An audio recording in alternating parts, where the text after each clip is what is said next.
menghitung hari nih menuju ulang tahun kemerdekaan ke-76 Republik Indonesia.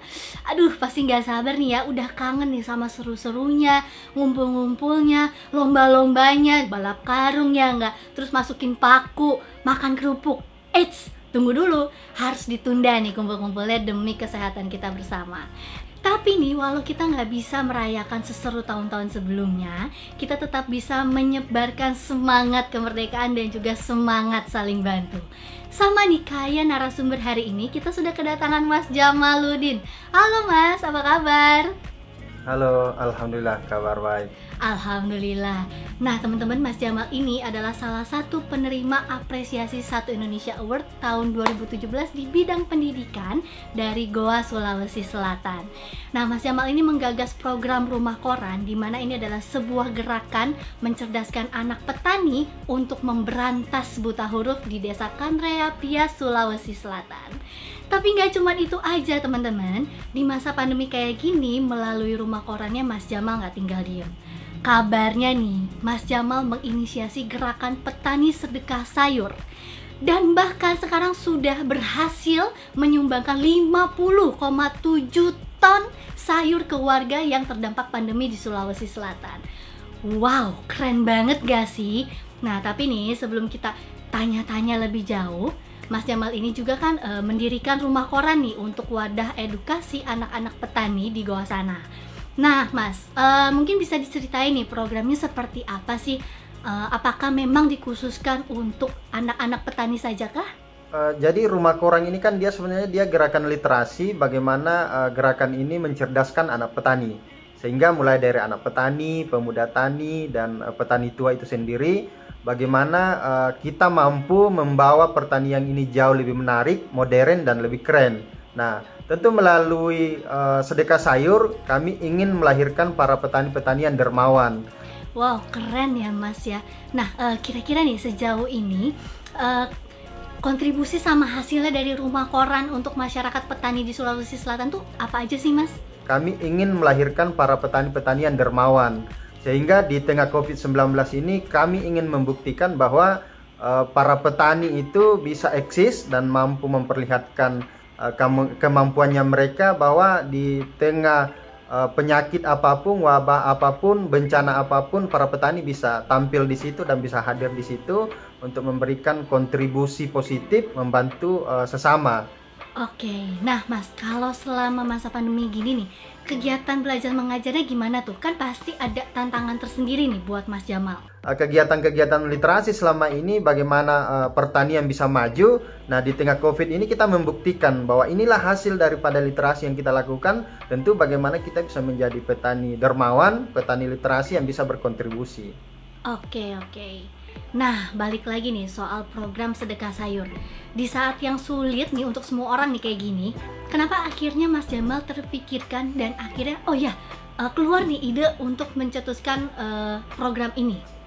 Jadi ini kan semangat saling bantu ya, bagaimana kemudian petani itu bisa berkontribusi. Itu intinya. Nah, ternyata di kampung kami itu sebagai kampung sayur, kami sebagai penghasil sayur yang mampu menghasilkan puluhan ton per panennya, sehingga kami berpikir bagaimana kemudian ada gerakan melahirkan petani dermawan. Nah, gerakan inilah yang kemudian kami menginformasikan, kami mendiskusikan dengan para tokoh masyarakat, para petani, tokoh-tokoh petani yang memang sudah istilahnya sudah lama bertani, dan tentu mereka menyampaikan ke kami bahwa sebenarnya program seperti ini sangat-sangat ditunggu dan dinantikan, tetapi tidak ada yang kemudian memfasilitasi kami untuk menyalurkan sedekah sayur seperti ini. Akhirnya kami berpikir dan melakukan komunikasi, mendiskusikan dengan salah satu anggota dari Brimopolda Sulsel itu, namanya Pak Purwanto. Akhirnya kami sepakat bahwa saya mewakili petani yang kemudian siap untuk mengumpulkan sayur-sayur di pertanian.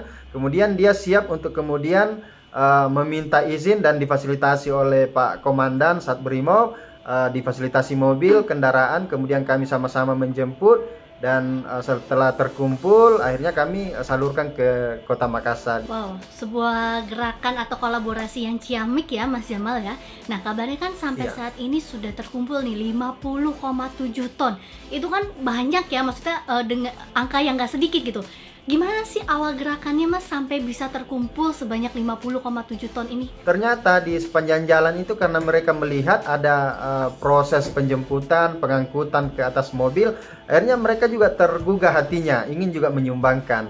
Dan ketika kami sebutkan ada satu petani, biasanya dia menyumbang juga sampai 20 kantong merah itu yang jumlah kilonya itu ada 20 kilo satu kantong merah. Sehingga ketika dijumlah per kilonya, satu petani itu kadang dia menyumbang 200 kilo, 300 kilo. Bahkan ada satu hamparan lokasi pertanian itu kita dari relawan yang mengumpulkan sayur itu langsung panen di lokasinya petani. Kita habisi sayur-sayurnya mereka, kita bawa ke beberapa titik, salah satunya panti asuhan, pondok pesantren, dan beberapa lokasi yang menjadi tujuan dan sasaran kami. Oke. Nah, Mas, dari dengar cerita dari Mas Jamal nih, kan di masa pandemi gini kan pasti semua terdampak dong. Kayak misalnya hasil dari petani pun pasti ada lah mendapat penurunan lah atau berkurang gitu kan, dan lain-lain.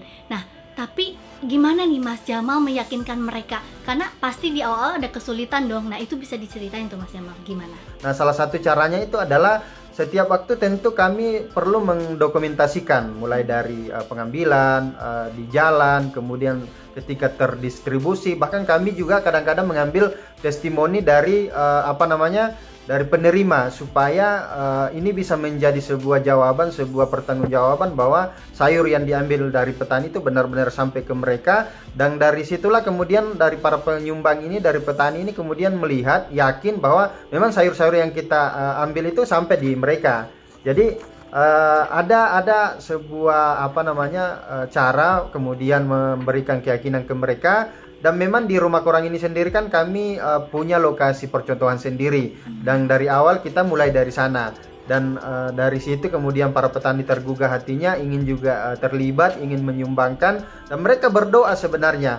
Ketika mereka menyumbangkan sayurnya, mereka berharap bahwa pandemi ini segera berlalu melalui bantuan-bantuan, melalui doa bersama, kolaborasi bersama, sehingga saling meringankan. Jadi memang ini adalah sebuah semangat saling bantu yang kemudian bagaimana meringankan beban sesama, seperti itu. Oke. Berarti nih Mas, ini tuh memang sifatnya benar-benar seikhlasnya aja gitu ya, tanpa dibayar jadinya? Ya, jadi sebenarnya begini, jadi program sedekah sayur ini sumbernya ada dua kalau berbicara sumber donaturnya.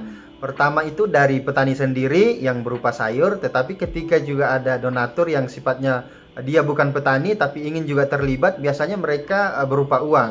Uangnya ini kemudian kita gunakan ya bisa untuk konsumsi teman-teman relawan, bensin, bisa dibelikan sayur. Jadi itu kita olah kemudian bisa terlaksana program sedekah sayur ini. Wow, luar biasa banget ya. Salut banget nih sama Mas Jamal dan teman-teman juga yang semangat buat saling bantu. Nah, ini inspiratif banget nih teman-teman. Jadi kayak seperti yang kita tahu ya, bahwa bantuan itu nggak cuman berupa finansial ya Mas ya, tapi bisa juga kayak sekarang nih sayur. Kemudian tadi juga memberikan edukasi untuk anak-anak petani. Nah Mas, sejauh ini nih kira-kira sayur yang sudah disumbangkan biasanya disalurin kemana aja sih Mas? Ya, jadi yang seperti saya sebutkan tadi bahwa kami sebenarnya punya 4 titik kalau berbicara pondok pesantren dan panti asuhan. Yang pertama itu di Kota Makassar sendiri, kemudian Kabupaten Goa, Kabupaten Takalar, Kabupaten Maros. Tetapi berbicara ruang lingkup wilayah provinsi, kita sudah pernah juga ke Sulawesi Barat pada waktu bencana alam di sana. Kami menyumbangkan sayur juga beberapa ton ke sana. Jadi memang ketika terjadi bencana alam, karena memang ada beberapa dapur-dapur umum yang didirikan baik dari kepolisian, TNI, dan beberapa dapur-dapur umum, tentu kami ingin berkontribusi di sana. Setidaknya kami membantu dapur umum itu membantu sayur untuk kebutuhannya mereka. Kedua, ketika ada mungkin kebakaran rumah warga atau kebakaran yang lain, bencana alam yang lain, atau ada seumpama desa yang terisolasi dari COVID-19 ini. Nah, tentu inilah sasaran-sasaran yang coba kami berikan, kami distribusikan, dan tentu kembali bagaimana semangat saling bantu ini tentu harus senantiasa kita kobarkan sehingga semakin banyak lagi yang kemudian meniru kegiatan-kegiatan ini. Karena kami berpikir seperti ini. Ketika kegiatan-kegiatan seperti ini kami posting di media sosial kami atau diberitakan, kami berharap ada generasi-generasi muda atau komunitas-komunitas lain yang meniru kegiatan ini. Mungkin saja di tempatnya dia ada ikan, dia di daerah pesisir, atau dia punya banyak buah, katakanlah pisang dan lain sebagainya, tetapi dia meniru kegiatan ini, menyumbang pisang, menyumbang ikan. Ya, kami menyumbang sayur karena sesuai dengan potensi kampung kami sebagai penghasil sayur di Desa Kanrapia. Oke. Nah, berarti balik lagi ya Mas Jamal sama teman-teman, bahwa bantuan itu nggak cuma berupa finansial aja, tapi bisa dalam bentuk apapun. Yang penting ada semangat saling bantunya itu ya Mas Jamal ya. Luar biasa banget nih Mas. Sampai sekarang masih jalan programnya? Ya, jadi sampai sekarang masih berjalan. Bulan ini kita rencanakan bertepatan dengan 17 Agustus kita ingin memberikan ke panti asuhan itu sebanyak 17 panti asuhan sesuai dengan tema 17 Agustus. Oke. Ya. Kira-kira mau sampai kapan nih Mas Jamal programnya berjalan?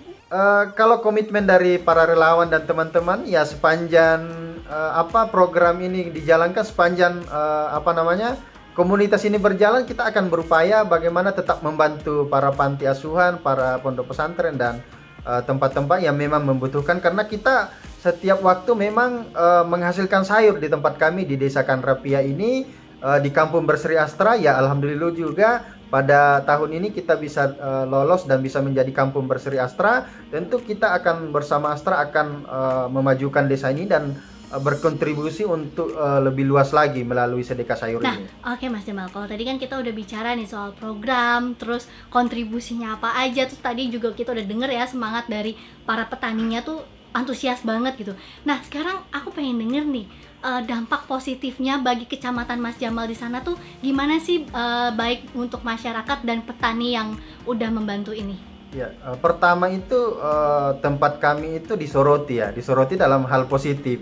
Karena menjadi sampel bahwa daerah ini di dataran tinggi penghasil sayur, tapi bisa berkontribusi ke beberapa tempat melalui program sedekah sayur. Yang kedua tentu karena semakin banyak yang mengetahui tempat ini, sehingga secara tidak langsung ini terpromosikan, sehingga secara tidak langsung pasar akan terbuka. Itu yang akan dirasakan ke depannya. Karena ketika saya membawa sayur ke Sulawesi Barat, ke Kota Makassar dan kabupaten-kabupaten lain, tentu mereka akan bertanya, kami akan menginformasikan bahwa hasil dari pertanian ini berasal dari Desa Kanrapia, dari Kecamatan Tombolopao dan Kecamatan Tinggi Moncong. Tentu mereka akan mengetahui, sehingga dampak yang akan dirasakan oleh masyarakat dan petani adalah akses pasar akan terbuka secara luas. Begitu. Oke Mas Jamal.